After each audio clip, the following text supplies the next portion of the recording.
Podium Podcast. Lo mejor está por escuchar.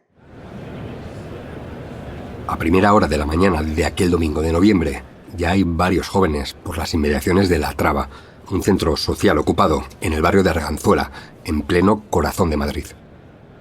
La cita temprana se había acordado días antes en la asamblea para marchar todos juntos desde allí hacia el barrio de Usera, donde a mediodía estaba prevista una manifestación neonazi contra la inmigración, bajo el lema «Alto a la invasión, los españoles primero». El lugar elegido no era casual. Se trata de uno de los barrios de la ciudad con mayor tasa de población migrante, gente trabajadora que convive con su cotidianidad ajena a los miedos y a los odios que los neonazis infundían sobre ellos. Una manifestación que había sido autorizada por la delegación de gobierno. Era una de las primeras convocatorias que el partido neonazi Democracia Nacional tenía previstas para aquellas semanas, y los colectivos antifascistas de la ciudad querían dar una respuesta. El plan consistía en acudir en grupo cerca de la convocatoria neonazi para aparecer por sorpresa y bloquear su paso. Era el año 2007 y los partidos de extrema derecha en España eran todavía marginales. Desde la muerte de Franco no había presencia en las instituciones de ninguno de los partidos de extrema derecha que desde mediados de los años 90 se habían lanzado a la carrera electoral. Su actividad se reducía a algunas manifestaciones y actividades casi privadas, muchas veces sin anunciar el lugar donde se iban a celebrar, por miedo a que los antifascistas se presentaran allí. El antifascismo, que desde los años 90 se había organizado para hacer frente a la violencia de los grupos neonazis, se marcó también como objetivo cerrar el paso a estos grupos antes de que crecieran. Hacer de muro de contención ante un problema que en otros países ya estaba cosechando buenos resultados electorales y cierta adhesión por una parte de la ciudadanía. En España todavía se jugaba con ventaja, pero eran pocos, muy pocos, quienes habían tomado en serio este problema. 2007 es el año en el que ya se ve que la crisis económica que viene es muy grande y siempre en estos entornos de crisis es donde se maneja muy bien todos los grupos de extrema derecha y fascistas. Lo que hacen es intentar capitalizar esa rabia hacia abajo, hacia sectores menos favorecidos, en este caso concreto, contra la inmigración. Ahora mismo también estamos volviendo a ver ese ciclo, pero en el 2007 también lo vivimos. Lucas es un veterano militante antifascista madrileño, que había vivido los duros años 90, salpicados por la violencia y la impunidad de los grupos neonazis.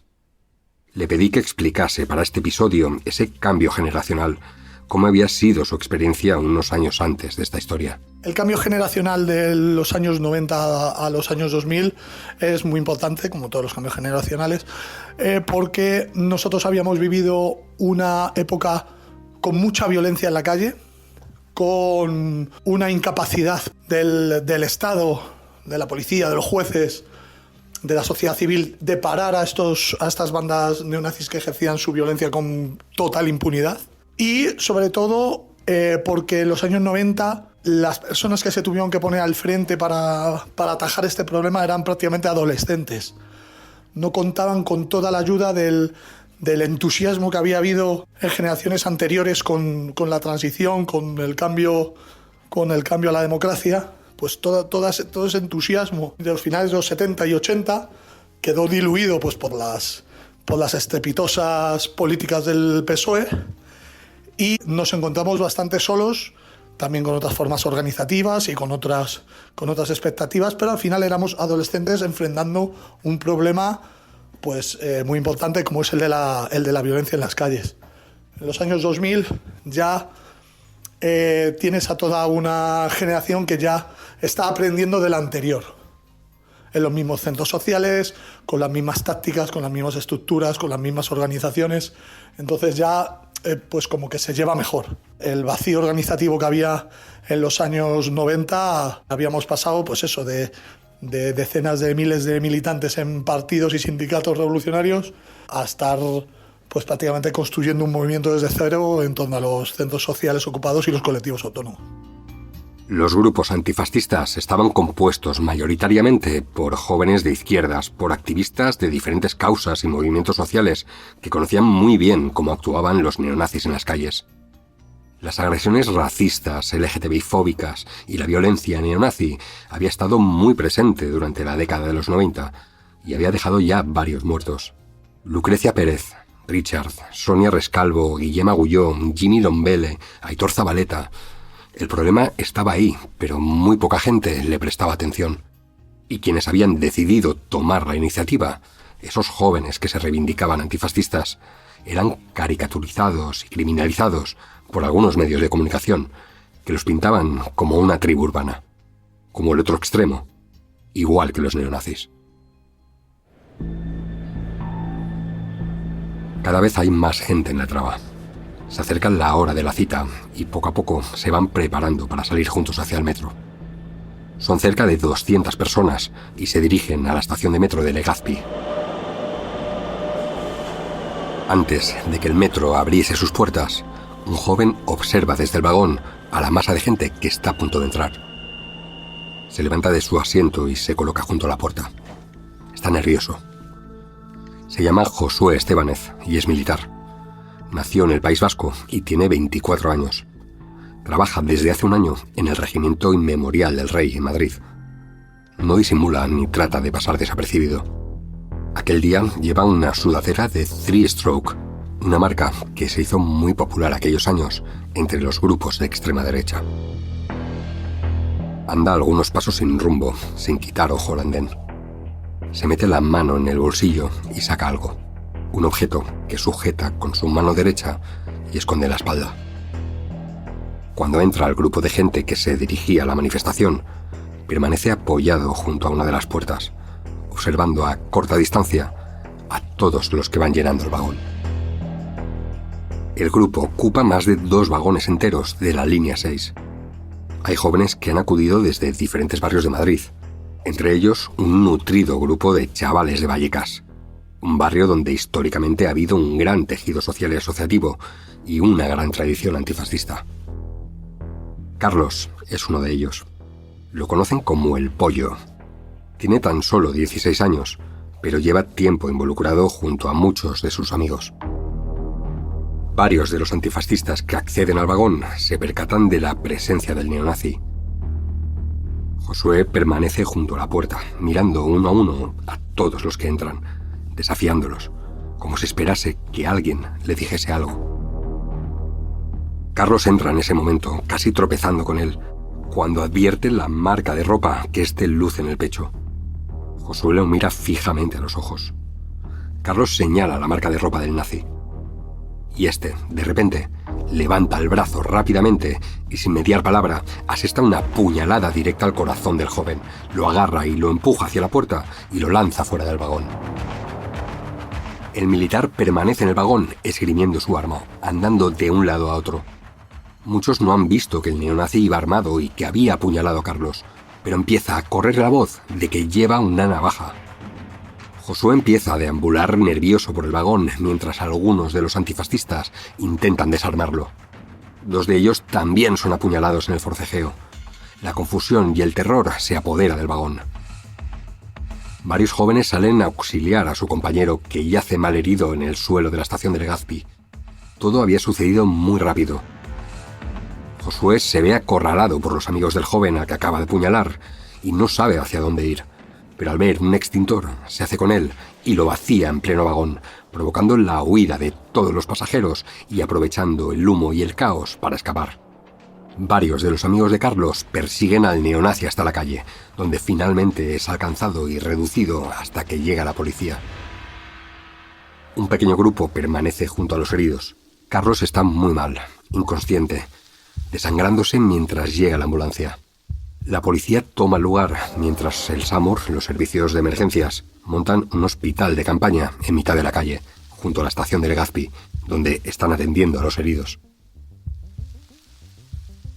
Sin conocer la gravedad de las heridas, algunos de los antifascistas proponen seguir con el plan y llegar hasta Usera e irrumpir en la marcha neonazi como habían planificado. Todos siguen con el plan, y un pequeño grupo de personas se queda junto a Carlos y los otros 2 compañeros heridos. Nadie sospechaba que las heridas del joven eran tan graves.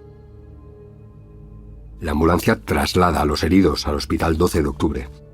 Los amigos de Carlos llaman a su madre y le explican lo que había sucedido. Que su hijo estaba herido, que un neonazi lo había apuñalado. Mavi, la madre de Carlos, sale rápidamente de su casa hacia allí. Mientras, en el barrio de Usera, la marcha neonazi ya ha empezado. Unas pocas decenas de cabezas rapadas con simbología fascista y banderas de España desfila por las calles de este barrio de clase trabajadora, gritando consignas contra la inmigración. Muchos vecinos observan la escena desde sus balcones y desde las aceras. A los pocos minutos, el grupo de antifascistas que había logrado llegar hasta allí irrumpe en medio de la calle. La policía, que ha blindado el desfile ultra, se apresura a encargar contra ellos, golpeándolos con las porras y lanzando a varios de ellos al suelo y esposándolos. Se oyen disparos de balas de goma de los antidisturbios. Un joven es alcanzado en la cabeza por una de estas balas y queda tendido en el suelo, sangrando e inconsciente. Una compañera se para a socorrerlo y varios agentes de policía aprovechan para golpearles y esposarlos. A pocos metros, la marcha neonazi sigue su curso y los participantes observan cómo la policía se está ensañando con los antifascistas. Ríen, gritan y lo celebran. Algunos nazis graban con sus teléfonos móviles a los heridos y a los detenidos.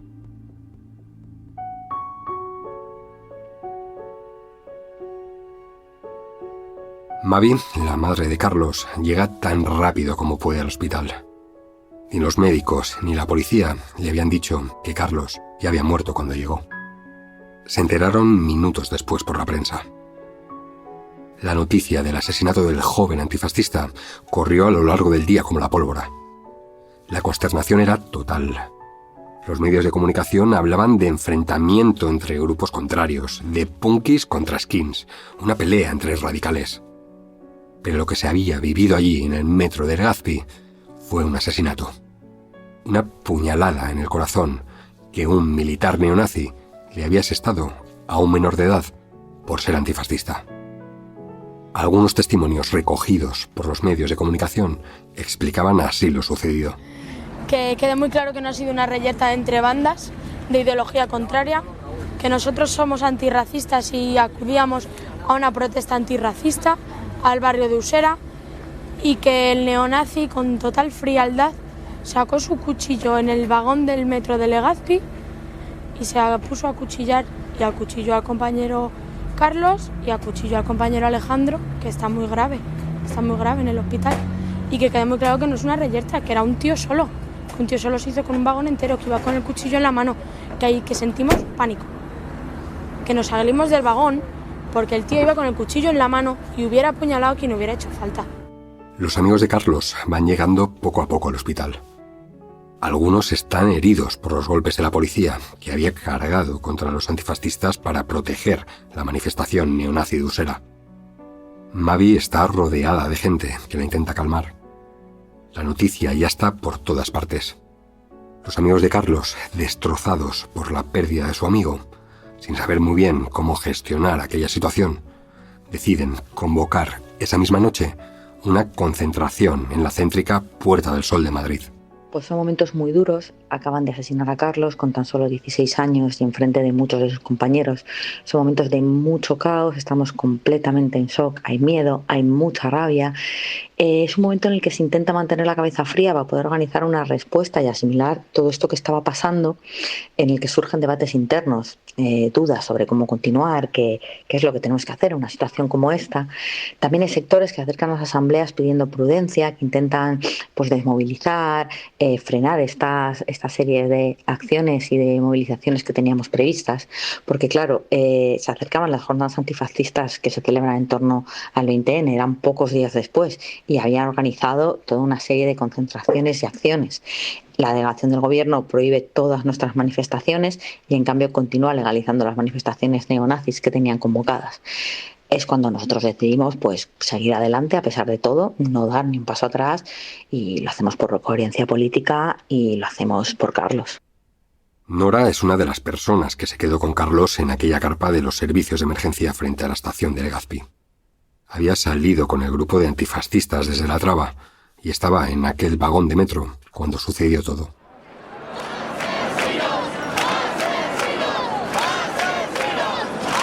Una multitud ha abarrotado la plaza. Han llegado miles de personas de distintas partes de Madrid y de algunos pueblos cercanos. Hay gente de todas las edades, gente que ha visto en televisión y ha escuchado en la radio lo sucedido. Otro asesinato fascista. El ambiente es una mezcla de tristeza, de rabia y de indignación. Los amigos de Carlos, todavía con el corazón en un puño, con enorme pesar sobre sus espaldas tras haber perdido a un compañero, se dirigen a la gente que ha acudido allí a mostrar su solidaridad y su indignación. No ha sido un muerto por pandillismo. Nuestro compañero ha muerto por defender a la clase trabajadora, sin pararse a mirar el color de su piel o su país de procedencia. Por último, agradecer a todos los compañeros y compañeras que durante el día de hoy han sufrido y han permanecido unidos y organizados. Agradecer a los compañeros y compañeras de fuera de Madrid que desde la distancia nos han hecho llegar su solidaridad. Pero sobre todo agradecer a los vecinos del barrio de Usera porque se han echado a las calles, porque cuando han visto a los racistas frente a su casa no se han callado, porque con su ejemplo legitiman nuestra lucha. Ni un respiro al fascismo, ninguna agresión sin respuesta. ¡Carlos, nunca te olvidaremos! La concentración de gente es enorme. Al finalizar, el grueso de la protesta se desplaza por los alrededores gritando, cortando la Gran Vía de Madrid. La policía observa desde la distancia. Cuando algunos llegan a la plaza de Callao, los antidisturbios se empiezan a cargar contra los manifestantes. Mira, yo conocí a Carlos cuando éramos niños, tendríamos entre 5, 6, 7 años y nos conocimos de una forma natural, como se conocen los niños, jugando en el parque, en la plaza, con amigos y ajenos al mundo. Para nosotros solo existía pues eso, nuestros juegos, nuestra imaginación y nuestra pandilla. Esto fue pues allá por los 90. Y sí es verdad que éramos niños felices, viviendo en un barrio donde había habido mucha penuria, pero criados entre gentes muy dignas, muy luchadoras y muy capaces, como es el caso de Mavi, la madre de Carlos. Alfon era uno de los amigos más cercanos de Carlos. Ambos se habían criado en Vallecas, y la muerte de su amigo le tocó de bien cerca. Hoy Carlos es mucho más que un símbolo. Es el amigo que perdió, al que recuerda con un sincero cariño.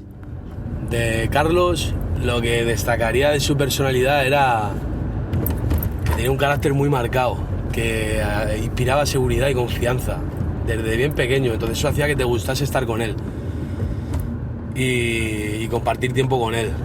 Él y yo pasamos mucho tiempo a solas, pues lo típico, iba a su casa, jugabas a la Play, ahí en su habitación y era, no sé, te inspiraba eso, te daba un chaval que daba seguridad y confianza, incluso ya desde niño tenía esa capacidad de liderazgo dentro del grupo.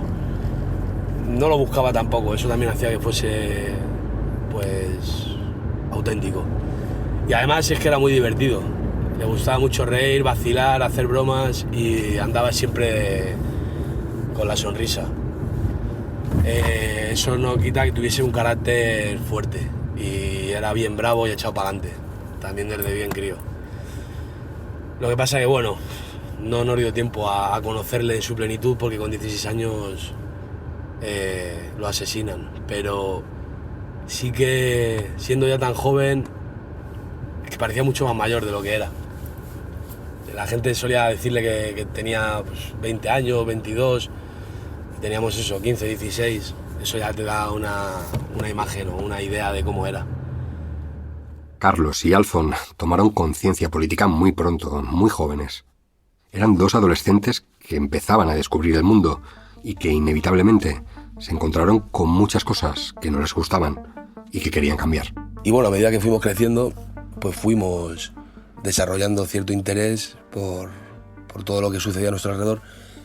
Y esto no es solo porque fuese imposible no sentirse interpelado por lo que estaba pasando en la ciudad, a nada que tuviese cierta sensibilidad, porque claro, con miles de neonazis en la ciudad acampando a sus anchas, ignorados por las instituciones y sembrando el terror en muchos barrios, con asesinatos, con palizas constantes, pues quienes teníamos cierto interés por la política o nos sentíamos interpelados por ello, pues por muy jóvenes que fuésemos, participamos de toda la respuesta a aquello.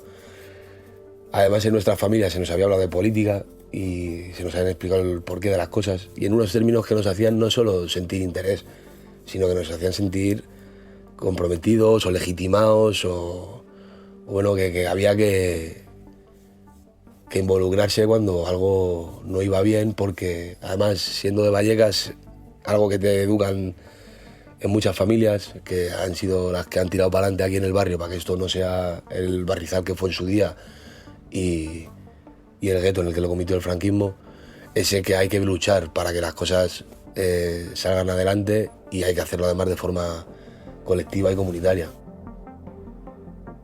Los días posteriores al asesinato de Carlos, los antifascistas madrileños convocaron varias asambleas abiertas.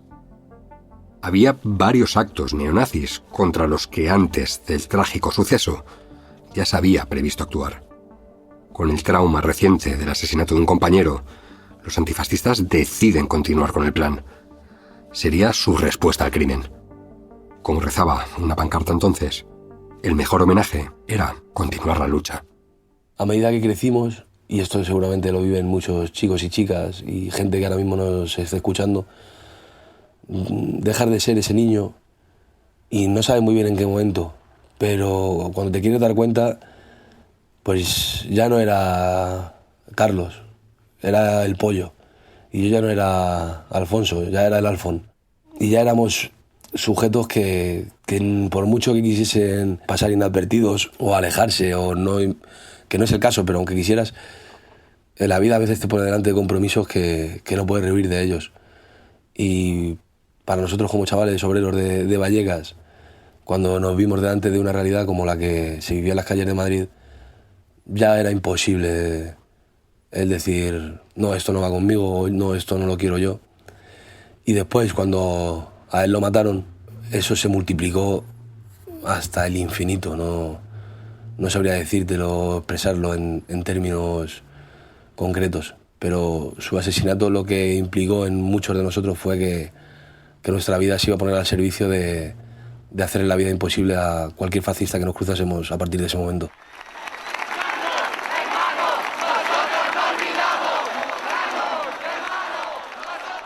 El partido que había convocado la manifestación racista de Usera, Democracia Nacional, se había desvinculado del asesino, asegurando que no lo conocían de nada y que no iba a su convocatoria. Además, justificaban el crimen diciendo que había sido en defensa propia. Hubo numerosas críticas al gobierno por haber autorizado una marcha racista y se encendió un intenso debate sobre la permisibilidad de las instituciones con los grupos nazis y fascistas. Es por eso por lo que, ante el anuncio de nuevas protestas de la extrema derecha y con el asesinato reciente de Carlos, se generó una gran indignación y muchas preguntas sobre por qué estas formaciones eran legales. La delegada de gobierno de entonces, Soledad Mestre, fue preguntada en reiteradas ocasiones por estas nuevas convocatorias neonazis, y tanto ella como el entonces ministro del Interior, Alfredo Pérez Rubalcaba, lo explicaban así. En el marco de la Ley Orgánica de Derecho de Reunión y Manifestación, veremos las posibilidades de hacer lo que tengamos que hacer conforme a derecho con el precedente de lo sucedido ayer. Eso es lo que haremos. ¿Eso significa que se podría prohibir? Eso significa que si el derecho da margen, sí. Pero también les digo que ha pasado en estos días que una prohibición de la delegación del Gobierno sobre una manifestación de Falange Española ha sido desautorizada, la resolución, ha sido admitido el recurso de Falange y desautorizada la resolución de la delegación del Gobierno, que entendíamos que estaba en el marco de derecho de reunión y manifestación. ¿La de ayer? ¿La de ayer ustedes la autorizaron? No. Sí, señor, porque no teníamos ningún motivo en ese momento, porque es un partido político legalmente constituido en el Ministerio del Interior. Las leyes son las leyes. A uno le pueden gustar más unas manifestaciones que otras, pero la gente tiene derecho a manifestarse. Y no es infrecuente, además, que la delegación del Gobierno prohíba manifestaciones que luego el Tribunal Superior de Madrid, estoy hablando concretamente de algo que va a suceder dentro de unos días, porque hay una manifestación autorizada que la delegación prohibió y el Tribunal echó abajo la prohibición y la autorizó. vamos a extremar las medidas de precaución para evitar que estas manifestaciones deriven en un conflicto. El entonces alcalde de Madrid, Alberto Ruiz Gallardón, se pronunciaba así ante la polémica por las convocatorias permitidas a la extrema derecha y las contramanifestaciones convocadas por el antifascismo. Con toda la fuerza del mundo y con toda la serenidad, que nosotros no vamos a consentir que Madrid sea una ciudad donde se instale la violencia, la intransigencia y la intolerancia. Pepe Blanco, el secretario de organización del PSOE, que entonces gobernaba en España, declinaba toda responsabilidad en la autorización de las marchas nazis en lo que considerasen los tribunales. Hay que cumplir con la ley y quien tiene que aplicar la ley sabrá si esas convocatorias se ajustan a derecho o no. Sin embargo, todas las marchas de extrema derecha convocadas para aquellos días fueron autorizadas. La única a la que se denegó permiso fue, sorprendentemente, la que había convocado la Coordinadora Antifascista de Madrid el 24 de noviembre, tan solo 13 días después del asesinato de uno de sus compañeros. La marcha antifascista tenía previsto arrancar en Atocha y desfilar hasta la parada de metro de Legazpi, donde tan solo unos días antes había sido asesinado Carlos Palomino. A pesar de la prohibición, una inmensa masa de gente empieza a concentrarse por los alrededores, sorteando los controles de la policía, juntándose en pequeños grupos y tratando de encontrarse con el resto de manifestantes que habían decidido acudir. Miles y miles de personas consiguen traspasar el dispositivo policial y avanzan por las calles adyacentes, gritando consignas contra el fascismo, recordando a Carlos y denunciando la criminalización y el intento de prohibir aquella marcha. La policía trata de seguir a la masa de gente por la glorieta de Embajadores, encapsulando a algunos de los grupos que habían logrado reunir a un buen número de gente. Van pertrechados con todo el equipo de antidisturbios, incluso con escopetas de balas de goma. Ante la incapacidad de la policía por contener a los manifestantes, los antidisturbios empiezan a cargar contra la multitud. Carreras, porrazos, disparos de balas de goma. La gente corre huyendo de la policía, pero se vuelve a reagrupar más adelante. Nadie está dispuesto a abandonar la protesta. Sea como sea, había que llegar a Legazpi. Esa fue la consigna. Se iba a llegar hasta allí para realizar el homenaje al joven antifascista asesinado, fuese como fuese. La protesta se ha dividido en varios grupos, avanzando todos ellos hacia Legazpi, sorteando a los antidisturbios, corriendo y reagrupándose. Parece el juego del gato y el ratón. A la policía le resulta imposible frenar la marcha. Cuando varios furgones de antidisturbios llegan a la calle donde está la parada de metro, el sitio donde se había citado la manifestación para colocar una placa en recuerdo de Carlos, ya hay miles de personas. Los agentes se posicionan ante ellos con las escopetas de balas de goma, pero los presentes montan un cordón agarrándose de los brazos y la policía, finalmente, retrocede. Detrás de la masa, dos jóvenes encapuchados se encaraman en una escalera justo al lado de la parada de metro. Un vecino del piso de arriba ayuda a los chavales.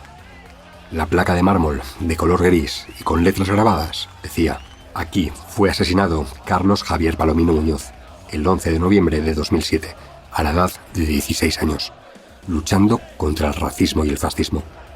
Carlos, hermano, nosotros no olvidamos. El mejor homenaje, continuar la lucha. Colocan la placa, tal y como estaba previsto, ante los gritos y los vítores de los presentes. La policía decide mantenerse a cierta distancia. Hay demasiada gente. La acción termina tal y como estaba prevista, a pesar de las trabas para que no se celebrase esta marcha y de los intentos de la policía para impedirla. Hoy más que nunca es un día antifascista y de victoria del antifascismo. En homenaje a Carlos, a Alex, a todas las víctimas antifascistas y a todos los que luchamos día a día. Los ánimos están arriba. La herida por la pérdida de un compañero es profunda y dolorosa, pero hay una consigna clara. Todos los planes siguen adelante. Toda la actividad antifascista prevista no solo se mantiene, sino que promete ir a más. Se ha declarado la guerra al fascismo, y cualquier acción que estos grupos pretendan llevar a cabo obtendrá su respuesta. Después del asesinato de Carlos en 2007 se produce en Madrid una unidad para sacar al fascismo de las calles prácticamente total. Al margen de estrategias políticas y de diferencias ideológicas, todo aquel que tiene claro que al fascismo no hay que darle un respiro, que tanto a los grupos marginales de extrema derecha como a los partidos políticos que en ese momento esparcían su veneno racista en la sociedad, no había que darles margen para que pudiesen crecer, y ciertamente se contuvo esa ola reaccionaria que viene siempre en tiempos de crisis. Los medios de comunicación habían enmarcado todo lo sucedido como una pelea entre bandas contrarias, algo que ya había sucedido en otros crímenes similares, como el asesinato de Guillem Agulló o de Richard de Alcorcón unos años antes. Ponían al mismo nivel a nazis y antifascistas. Hablaban de violencia juvenil, de dos extremos, pasando de puntillas por lo que defendía cada uno. Todo, al parecer, era un problema de orden público, no político. Los grupos de extrema derecha se sentían arropados por este relato. Entendían que la ley los amparaba, que les permitía convocar manifestaciones y contar además con protección policial. Que al final, si a los antifascistas se les ocurría convocar contra manifestaciones, la policía cargaría contra estos y además toda la algarada les daría publicidad. Por eso decidieron convocar una nueva manifestación el 29 de febrero, esta vez en la Plaza Tirso de Molina, un lugar emblemático de la izquierda madrileña, a las puertas del barrio multicultural de Lavapiés. Una manifestación que sería solicitada por un partido político neonazi recién legalizado, Nación y Revolución, que contaría con todos los permisos para plantarse allí y provocar una vez más. La policía tomó la plaza horas antes de la hora prevista. Agentes antidisturbios con escopetas de balas de goma se sitúan en todas las esquinas. Hay convocada una respuesta antifascista y la expectación ante lo que puede suceder es máxima. Algunos vecinos increpan a los primeros neonazis que empiezan a aparecer por allí. Un poco más de un centenar de neonazis ha llegado a la plaza escoltado por la policía. Empieza a sacar sus banderas y a desfilar, protegido por un gran dispositivo policial.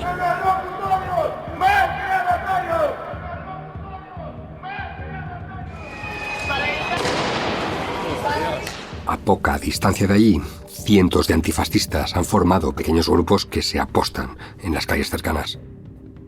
Algunos han empezado a formar barricadas y empiezan a avanzar hacia la plaza, donde los neonazis han empezado su mitin. Se oyen los primeros disparos de la policía. En cuestión de minutos se desata una enorme batalla campal que desborda la policía. Los neonazis han quedado acorralados, protegidos por los antidisturbios, en un rincón de la plaza. Llueven las piedras, las botellas, las balas de goma. La situación es incontrolable. La policía tiene que evacuar rápidamente a los ultras, mientras los disturbios se extienden por todo el barrio de Lavapiés. Los sucesos desencadenados en tan solo unos meses, a partir del asesinato de Carlos Palomino, las manifestaciones nazis, las contramanifestaciones antifascistas, los disturbios, sirvieron para que muchos medios de comunicación insistiesen en el relato de los dos extremos. Esta criminalización del antifascismo fue un balón de oxígeno para los neonazis, cuya amenaza se diluía entre esta supuesta guerra entre bandas, que presentaban algunos medios de comunicación y que les permitía, además, presentarse también como víctimas. Nazis víctimas de la intolerancia. Los neonazis también pusieron en su punto de mira al centro social La Traba. La Traba era un centro social que fue clave para la organización antifascista de la época. Era un espacio de reunión de todos estos colectivos, pero no solo eso, sino también era un espacio de encuentro vecinal, de un ocio que ofrecía un ocio alternativo, era un espacio que acogía asambleas de numerosos colectivos, tenía un skatepark enorme al que venían multitud de chavales del barrio, de fuera del barrio, fue referente en este espacio. Es decir, La Traba fue un símbolo de organización y de lucha. Y es por ello que sufrimos un montón de ataques fascistas. Además de la presión policial que había sobre el centro, sufrimos ataques de nazis con cadenas y porras que intentaron asaltar el centro social en varias ocasiones, nazis que rondaban los alrededores en grupos intentando agredir a personas que acudieran al centro o a alguien que pasara por ahí. Incluso una noche intentaron quemar La Traba con gente durmiendo dentro. sabiendo además que era un espacio en el que dormía gente y las consecuencias que podía tener esto. Aún así, lo que se creó en este espacio en el tiempo que estuvo en funcionamiento fue imparable, porque se consiguió generar muchísima organización y además acercar el antifascismo a los barrios y los barrios al antifascismo. Sirvió para acercar a toda nuestra gente a las luchas barriales, a las vecinas, al tiempo que se coordinaron un montón de actividades en el mismo. Es decir, también funcionó durante bastantes años y sirvió para dar un relevo generacional, un impulso a esta militancia, de manera que el flujo de actividades, de organizaciones y de militantes era continuo. Y además esto nos hizo ver lo fundamental que era tener espacios propios, espacios de autogestión, espacios donde poder reunirnos, poder encontrarnos, poder compartir y espacios donde poder sobre todo también autogestionarnos. El pasado jueves 24 de julio, de madrugada, se produjo en el distrito de Arganzuela un nuevo episodio de violencia fascista. Un grupo de neonazis armados atacaron a pedradas el centro social La Traba, en la calle Batalla de Belchite 17, al grito de Heil Hitler y arriba España, y os vamos a pegar fuego. Intentaron entrar forzando una puerta y tras ver frustradas sus intenciones, finalmente se retiraron del lugar. Al pie del edificio, entre los cascotes, fue encontrada una porra extensible y una navaja abierta. Este ataque no se entiende sin conocer que La Traba es un espacio activo en la denuncia del fascismo y la xenofobia, implicado en las luchas vecinales y laborales contra la privatización de los servicios públicos y empeñado en construir alternativas de ocio para la juventud. Al mismo tiempo, en Madrid se suceden los asaltos a sedes políticas y las agresiones fascistas en Vallecas, Barrio del Pilar, Villaverde, Soto del Real, Alpedrete, Alcalá. No hablamos de casos aislados, sino de una constante que nada tiene que ver con las supuestas peleas de bandas que difunden determinados programas de televisión de manera sensacionalista. Es aberrante comprobar cómo ante esta escalada de agresiones continúan permitiéndose y legalizándose manifestaciones racistas y xenófobas, en las que los nazis campan por nuestras calles, sin que la delegación del gobierno se sonroje. Por un barrio mestizo, alegre y combatido. ¡Fuera nazis de nuestros barrios! ¡Fuera! La última provocación de los neonazis sería nada más y nada menos que una manifestación en Vallecas, el barrio donde se crió Carlos Palomino y donde hay un enorme tejido social y político antifascista. Las asociaciones del barrio hicieron un llamamiento a participar en las diversas acciones para bloquear la marcha nazi y denunciar la permisibilidad de estos grupos, cuyo único objetivo era provocar e insultar a los amigos y a la madre de Carlos, que todavía vivía allí. La manifestación neonazi, como todas las anteriores, obtuvo el permiso de la delegación de gobierno y estuvo acompañada en todo momento por un amplio dispositivo policial. Los vecinos de Vallecas trataron de boicotearla por todos los medios, pero la policía se empleó a fondo para proteger la marcha nazi. Los participantes gritaban constantemente contra Carlos Palomino, se reían de su muerte, la celebraban y gritaban por la libertad de Josué, el asesino, al que han convertido en un héroe. A eso habían ido su barrio. Los vecinos estallaron y los disturbios se extendieron por toda la zona del puente de Vallecas. Las cargas policiales dejaron numerosos heridos y 25 antifascistas detenidos.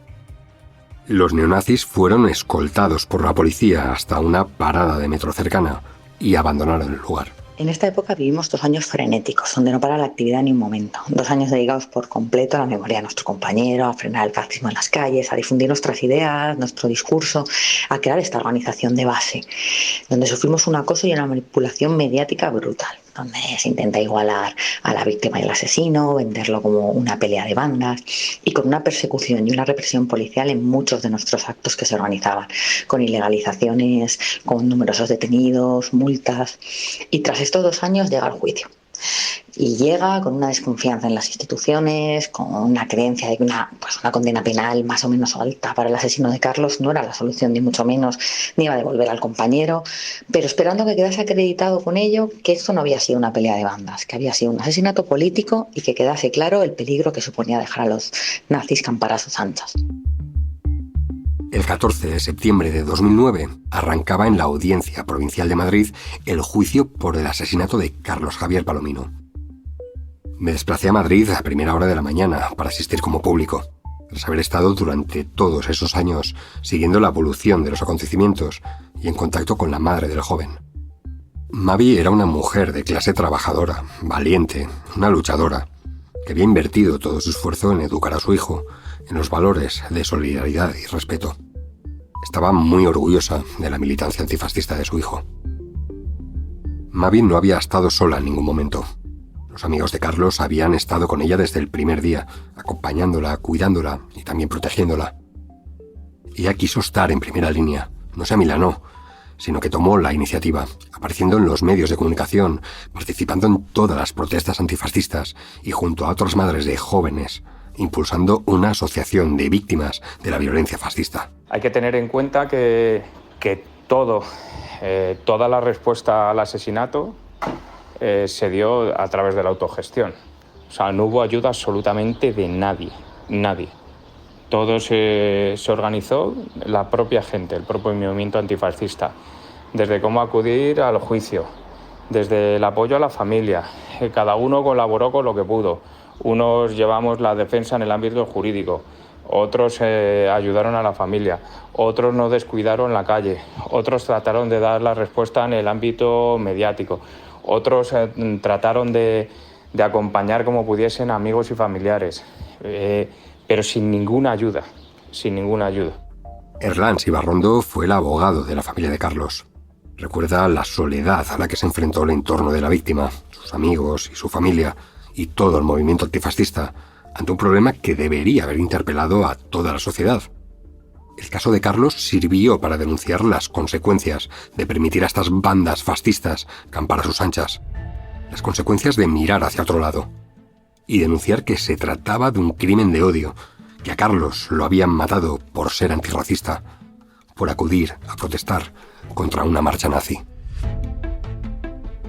A varios metros de la puerta de acceso a la audiencia provincial, decenas de personas se concentraban para dar su apoyo a la familia y a los amigos de Carlos. La policía había tomado la zona. Varios periodistas se agolpaban en las escaleras, a pocos metros de la entrada, buscando la fotografía de Mavi entrando al juicio. Un grupo de amigos de Carlos accedió a la sala acompañándola, a ella y a su madre, la abuela de Carlos. Yo entré con ellos y me senté al final de la sala. Por parte de Josué, el asesino, no había nadie. A pesar de que había sido reivindicado como un héroe por parte de los neonazis, aquel día no fue nadie a apoyarle. Estaba solo. El juicio estuvo envuelto de una gran expectación. Josué, el asesino de Carlos, negaba ser neonazi y negó que iba a un acto nazi y que tuviese intención de matar. Dijo que actuó en legítima defensa, a pesar de que las imágenes del crimen se habían publicado unos meses antes del juicio y mostraban perfectamente cómo sacó la navaja y cómo esperó a los antifascistas con una actitud desafiante y cómo asestó una puñalada directa al corazón de su víctima sin mediar palabra. Era un juicio que tenía trascendencia. Tenía trascendencia sobre todo porque tratábamos de conseguir justicia, no la justicia entendida como un triunfo en el ámbito de la jurisdicción penal, una condena en la audiencia provincial, porque justicia ya no se iba a hacer en términos absolutos porque nadie iba a devolver a Carlos. Lo que tratábamos de hacer era justicia dentro del ámbito social. Conseguir revertir el relato que se estaba imponiendo en los medios de comunicación de que esto era una especie de pelea entre bandas, de gente alocada que iba por la calle pegándose sin ton ni son. El objetivo del juicio era conseguir justicia y esa justicia suponía que quedase acreditado en una sentencia que a Carlos lo mató un nazi por ir a una concentración contra el racismo, y eso se consiguió. Y ese era el objetivo, porque dentro del ámbito jurisdiccional poco más podíamos conseguir. A Carlos no nos lo iban a devolver nadie, lo habían asesinado y lo único que tratábamos era dar un poco de, no sé si dignificar un poco lo que había sucedido. Me refiero, dignificar hablo, tratar de que quedase claro en una sentencia que lo que había ocurrido ahí era que un crío había ido a una concentración contra el racismo y había sido asesinado por un nazi por acudir a esa concentración. Ya está. Un mes después del juicio, finalmente la Audiencia Provincial de Madrid dictó sentencia. condenaba al militar neonazi Josué Estebanez de la Hija a 26 años de prisión por asesinato con el agravante de motivación ideológica y por tentativa de homicidio hacia otros 2 jóvenes antifascistas que se enfrentaron a él tras apuñalar a Carlos. La Fiscalía consideraba que Josué se había preparado para cometer la acción, que no había legítima defensa, ni miedo insuperable, como argumentaba la defensa.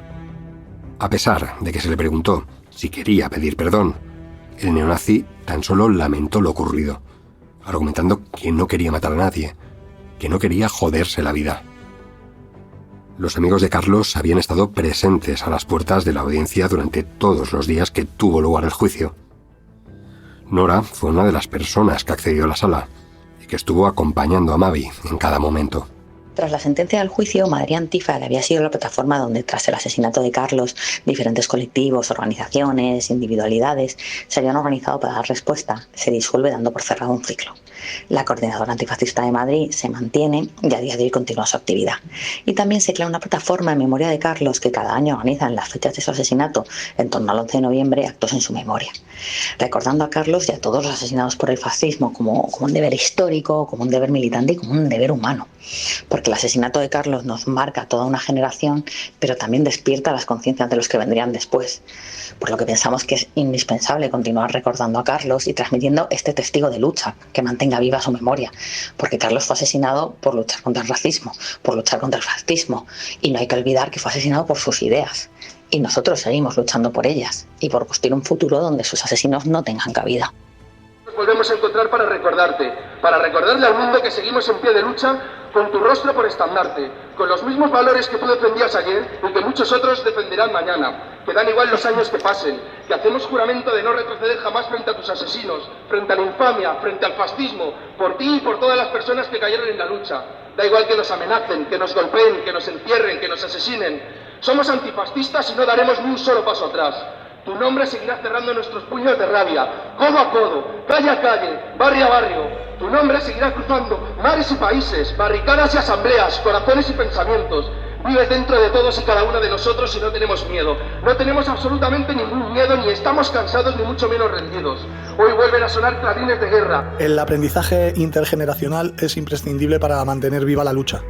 Saber de dónde vinimos, saber que el mundo en el que vivimos hoy es fruto de la lucha de las generaciones anteriores, que todos los derechos que tenemos se han conquistado a través de la fuerza y de la unidad, que estos derechos y estas libertades que tenemos no son ni están consolidadas ni son eternas, es decir, hay que mantenerlas frescas y vivas, porque siempre va a haber una caverna de reaccionarios que van a intentar volvernos otra vez a épocas oscuras de las que es muy difícil salir una vez que se entra. Han pasado casi 20 años desde que mataron a Carlos y cada 11 de noviembre miles de personas salen a la calle para recordarlo. La marcha termina siempre entre la parada de metro de Legazpi, donde sucedió todo. Y allí se juntan viejos amigos, algunos de los que vivieron aquellos frenéticos años de lucha, y muchos otros nuevos, jóvenes que han crecido con la historia de Carlos y que han decidido seguir con su legado.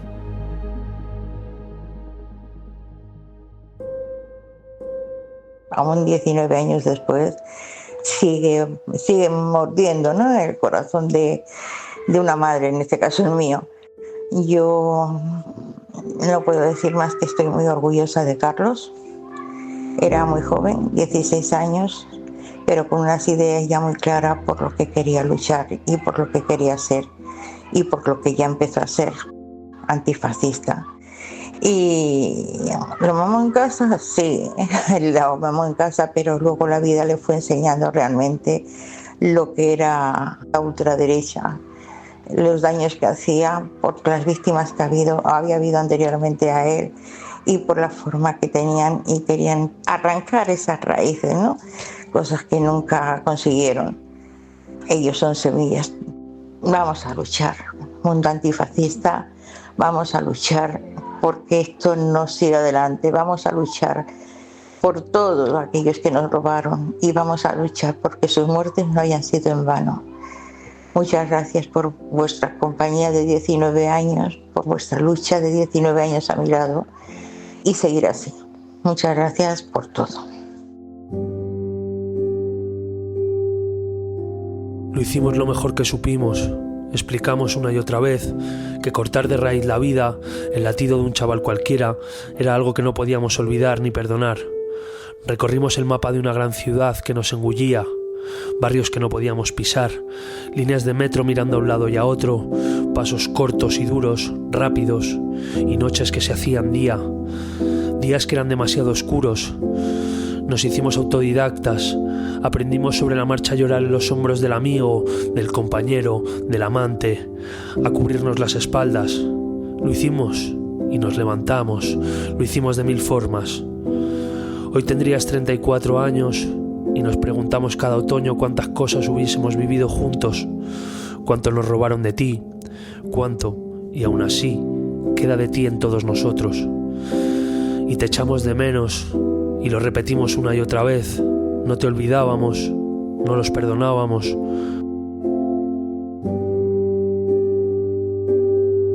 Carlos, repetimos, no te olvidamos, no los perdonamos.